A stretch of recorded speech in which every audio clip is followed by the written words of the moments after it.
I said, really? So Lisa, tell me this.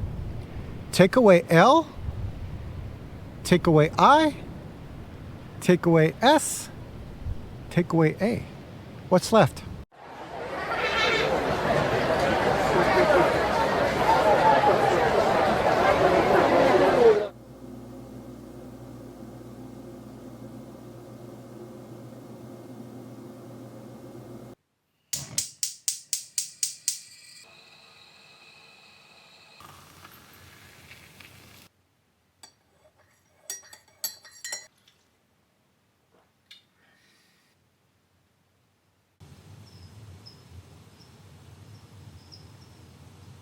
Well, it's still early in the morning, finished practice, got coffee.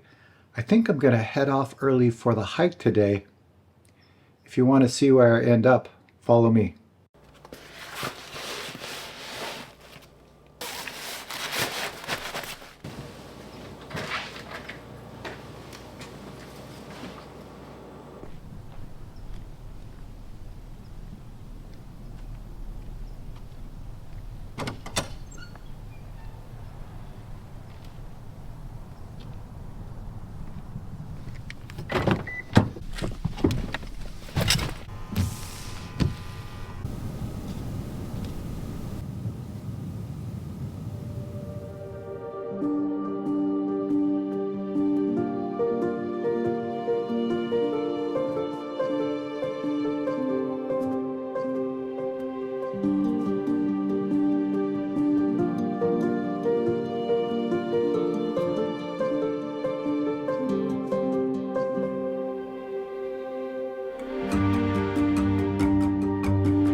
Well, it's 7 a.m.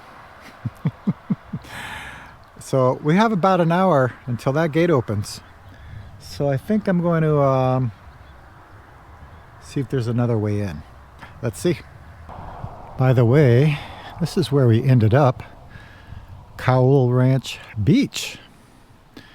Now let's see how to get in here. I just noticed something across the road here.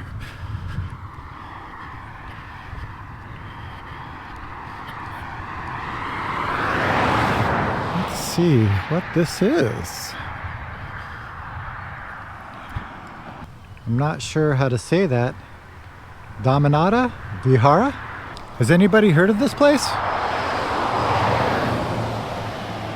It does say private property, no trespassing, so just very curious. I think I see a monk over there. So that's the kind of like Yeah, tell me about this place. So that's a Burmese tradition. Yes, right. Burmese, okay. Yeah, Burmese, yeah. And is it a monastic temple? How many monks live here? Right now we have 3 monks. 3 monks live Yes, here. our abbot is now in Burma. He's too old, so Okay. he cannot come back. That's why. So he mostly live in Burma. Oh, okay. Yeah. And do you offer like public practice and things like this? Practice for meditation? Yes. Can people come to visit? But, depends on our schedule. I see. Yeah, right. So some only for the Burmese because the meditation teacher cannot speak in English properly. So I that's see. this meditation retreat is meant for mostly Burmese speaker, but sometimes a mix. So then we give 2 instructions, in Burmese and as well as in English. I see. Okay, sometimes we Burmese. still have a monthly retreat that's mostly the first weekend only. Friday evening to Saturday evening. Sunday evening. So, and then anybody can join us because we give it 2 instructions, English instructions and Burmese instructions. Oh, that's But wonderful. not that much, but only maybe these times about 10 or the most 15 after COVID. Yeah. And also the regular practitioners are now getting old. Also, it's afraid of, to come to the group, Yeah. right? So they practice at home. So how long have you lived here? So originally lived in Delhi City, Daily City, and yeah. then 1996 moved to here. Oh, so wow. since It's been nine- here for that long time. Yes, since 1996. Wow. So before that, they used to live in Delhi City. So let me ask you one question. What do you think is the most important in Buddhist practice? Most important. Oh, well, and the practice and learning both are important. Without practice, we cannot taste Buddhism.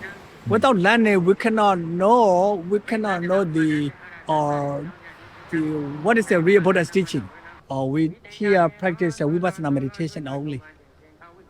Inside meditation, yes. Yeah, good. And that makes it, of course we practice, the samsara meditation also, but mainly vipassana meditation.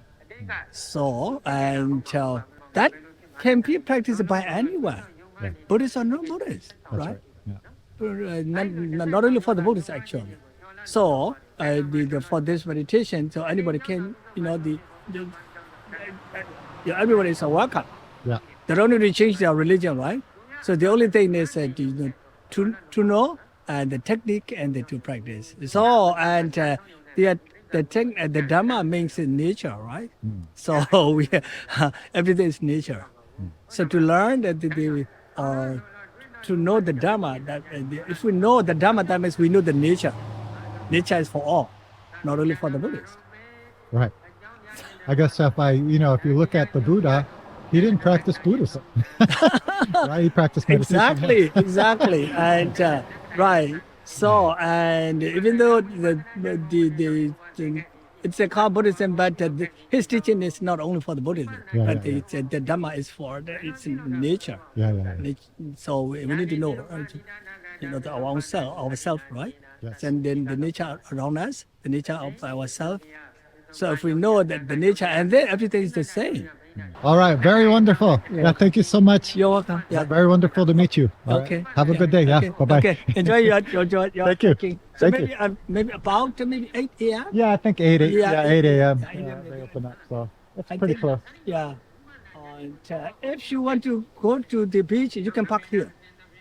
You can park here. So Oh. you can leave your car here, and then you can go inside. Oh, okay. Yeah, like him. Yeah. Oh, he's going in. Yeah, Oh, I that's cool. see. Yeah. That's only for the car, that's not for the human. Uh-huh. So you can go buy. It's okay to park here? Yeah. Where? I allow you. Oh, okay. Public, but I allow. I'll come over. Yeah, show me. All right, thank you. I'm not sure if you could hear all that because there was a lot of cars driving by. This is a highway here. But anyways, this wonderful monk told me that I can park at the temple there since this gate is closed. So I don't know if you heard what he was saying, but he was basically, I asked him, what is the most important in Buddhism? And he said to understand your nature and to realize that your nature, this world's nature, are not different. So I thought that was a wonderful teaching. But what does that mean?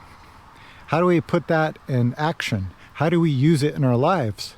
So he said, why don't you come over and park over here? I thought that was a good teaching. All right, so we have our parking spot, so we can now go in. Very wonderful place here. I'd love to check it out. Maybe at some point I can come here and see if I can get a tour of the place. Anyways, we're going to cross the road, hopefully without getting hit by a car, and begin this hike.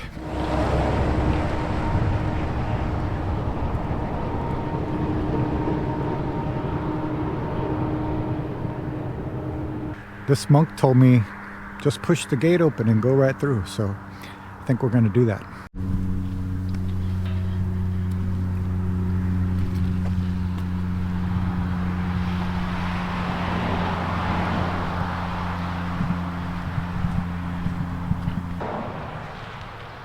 No drones.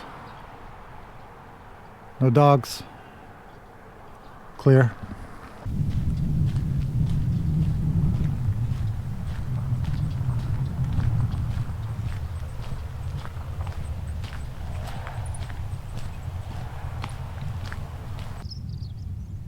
It's a little farm growing artichokes.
Is that chard?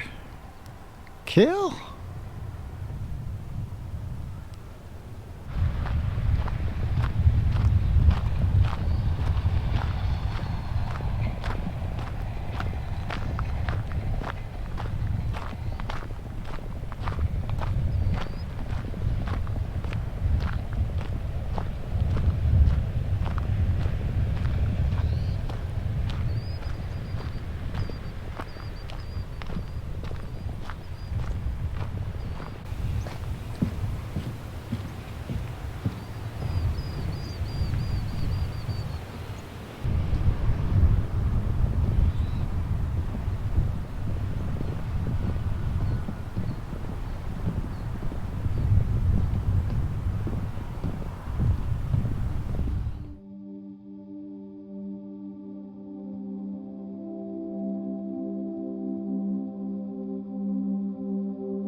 Wow, what an amazing day today.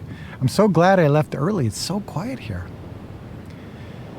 The other day, I was watching a video, and it was two comedians. They have a podcast. And with them was a very young woman. And she kept talking about how she wanted to know herself. She kept saying over and over, I don't know who I am. I don't know who I am. And all the struggles that appear because she doesn't understand herself. And it was interesting to hear these two comedians. I believe one is in his 40s and maybe one in his 50s. And they kept saying, oh, don't worry, it's going to come in time.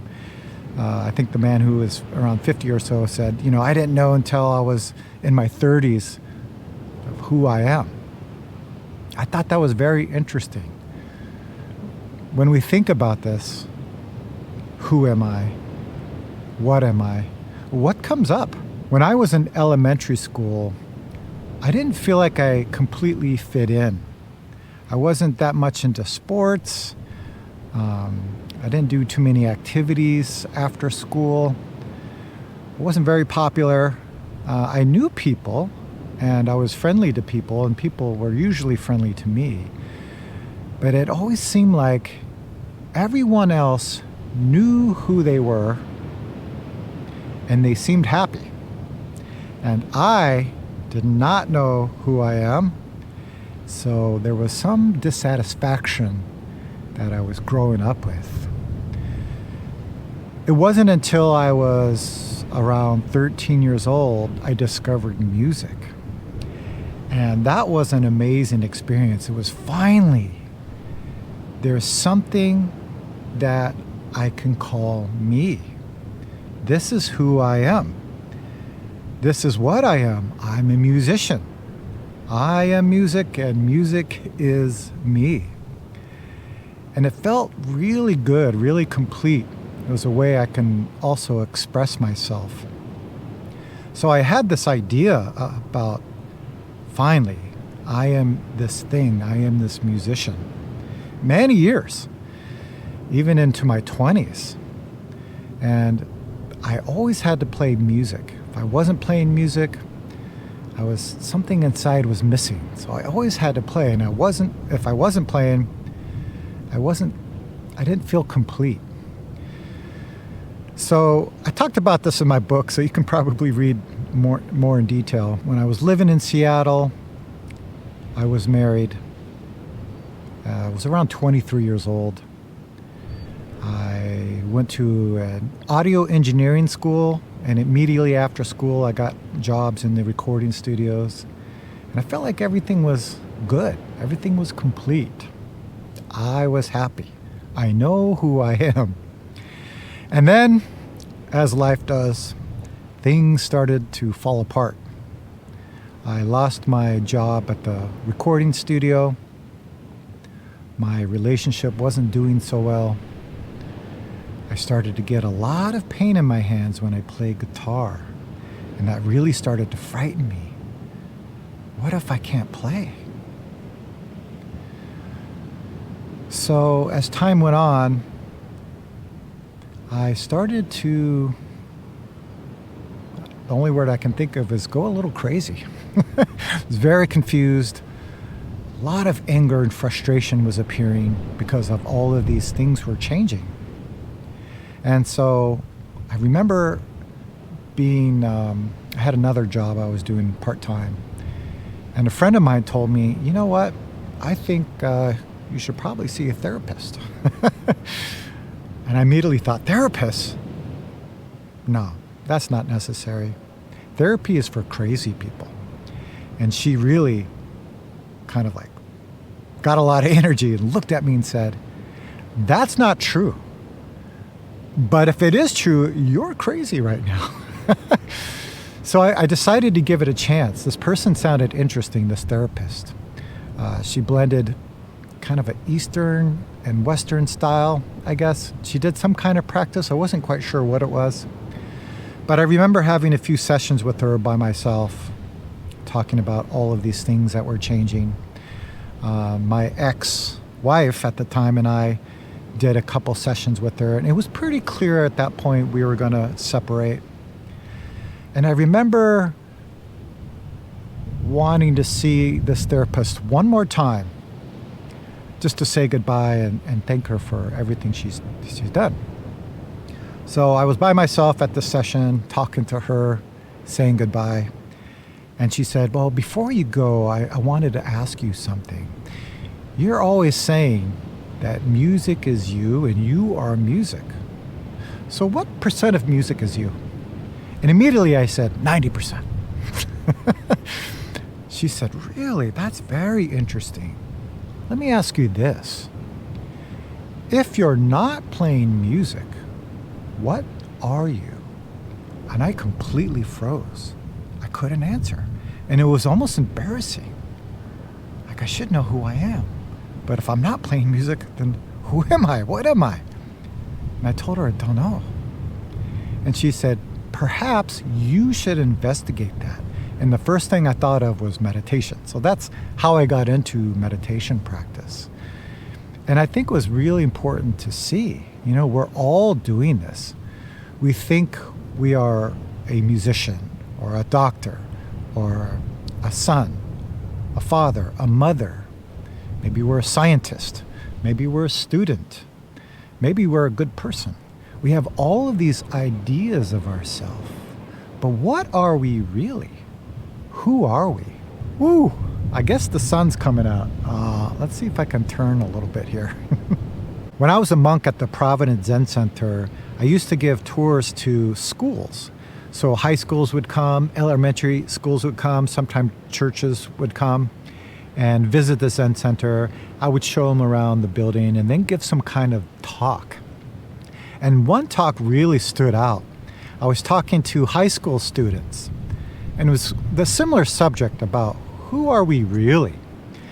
So this one woman, young woman of course, raised her hand and said, I know who I am. I am Lisa. I said, really? So Lisa, tell me this. Take away L, take away I, take away S, take away A. What's left? And she completely froze. I can tell something really hit her mind and just kind of like shocked. Kind of like when I was asked the question, then if you're not playing music, then what are you? So she sat there really like curious. And it was interesting because that school came back a year later and she was there. And she walked up to me and says, I'm still thinking about that question you said. And I find that wonderful, really, to take a close look at this. This also just doesn't happen to younger people. When I came back from my first 3-month retreat in Korea, I was visiting my dad. He was asking me about the retreat. He's very interested. Asked me a little bit about Zen, what it means. And also this question came up. So I asked him, well, who are you? And he immediately said, Jim Quinn. And same thing, I said, take away J, take away I, take away M, take away Quinn. Who are you now? And he just lit up. He loved it. But it was very similar. He was very curious. Like, take away our name, then who are we? Take away our titles, then who are we? I think sometimes when we think about ourselves and who we are or what we are, it's just our habitual thinking. It's our conditioning. We think that's who we truly are. But like I mentioned earlier, before I was a lay person, then I was a monk, and now I'm a lay person again, then became a Zen teacher. So all these situations are always changing. So which one of those is me? If we think we are our body, well, how could that be? I just learned that our cells are recycling themselves every day. In fact, 330 billion cells are replaced and recycled daily. So that means 80 to 100 days, 30 trillion cells are recycled. There's a whole new body. So which one is us? The old body or the new body? You might often hear me talk about it's the attachment, the holding, the grasping of name and form that causes suffering in this world. So if we really look closely and really investigate, well, what am I really? Who am I? It really opens us up. We see that we are not our ideas. We are not our opinions, our conditioning, our mind habits. We're not any of those things. We're actually something much bigger and connected with everything else. Just like this monk mentioned earlier, that Buddhism means seeing our nature. It has nothing to do with what religion you believe in, what ideas you have about the world, what you don't believe in, what you like or dislike. Doesn't matter where you live, what culture you come from. Everybody has this nature, original nature. And it's no different from anything in this universe. I would like to leave you with the question. And that question is, who are you? Now, if you tell me the name you were given, I will tell you that's not your true name. You didn't have that name before you were born. What is your true name? Now be careful here. Don't attach to name and form, but also don't stay in this place of emptiness or before thinking. How do you use name and form in this moment? Let me know down in the comments. Those are my thoughts for the day. I hope this video was helpful. Let me know in the comments what you think about all this. And as always, I will see you very soon.